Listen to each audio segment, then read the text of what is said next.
January 15th, 2009. 3:25 p.m.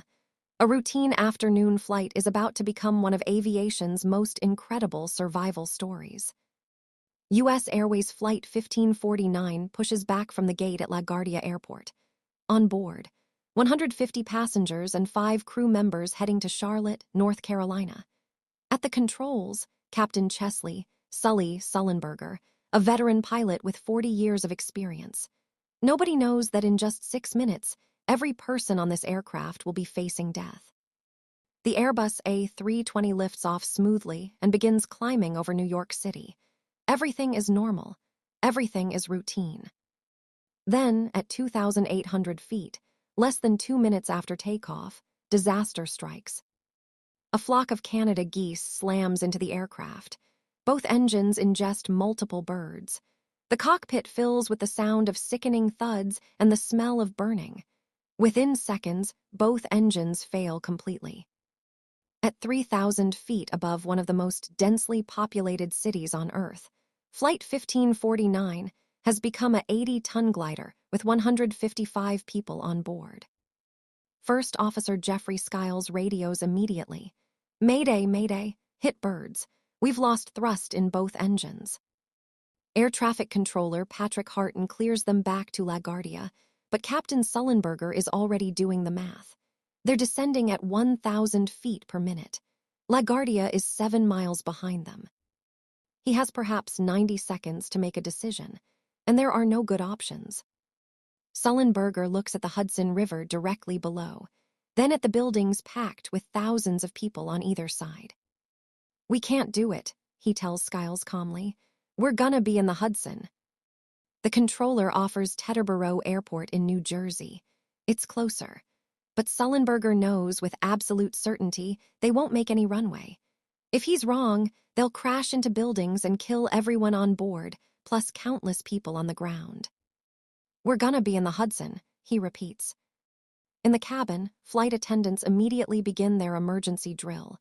"Brace, brace, heads down, stay down." Passengers grab their knees and pray. Some call loved ones for what they think might be the last time. Through the windows, they can see the river rushing up to meet them. Sullenberger is now hand-flying the aircraft with no engines, making impossibly precise calculations. He needs to hit the water at exactly the right speed and angle.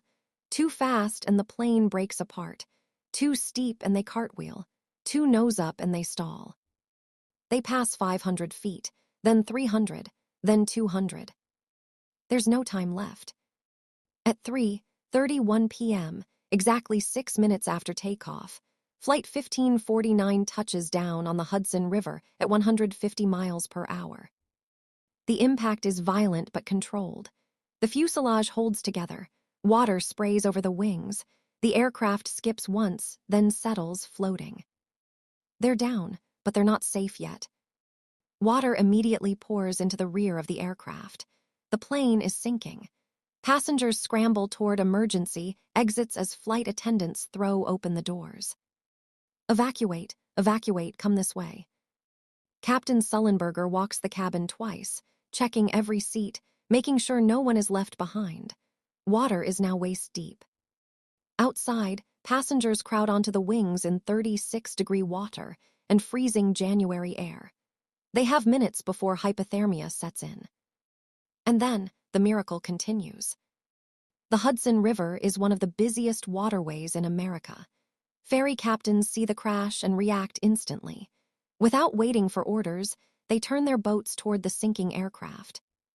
The first ferry arrives in less than 4 minutes, then another, and another. Ferry workers throw life jackets and haul passengers from the icy water. New York harbor units, Coast Guard, police boats, and helicopters converge on the scene. Divers plunge into the freezing water. Captain Sullenberger, the last person off the aircraft, finally steps onto a rescue boat. Every single person aboard Flight 1549 survives. All 155 souls. 5 are seriously injured, but everyone walks away from what should have been an unsurvivable accident. The investigation revealed that both engines were completely destroyed. Computer simulations later proved that attempting to reach any runway would have resulted in a catastrophic crash into buildings. Sullenberger had made the only possible decision. In 208 seconds, he assessed the situation, rejected 2 airports, chose a river, and executed a textbook water landing that saved 155 lives. The media called it the miracle on the Hudson, but it wasn't really a miracle. It was skill, experience, and split-second decision-making under impossible pressure. It was 40 years of training, condensed into 6 minutes that mattered. And it was proof that sometimes, when everything goes wrong, the right person in the right place can make all the difference.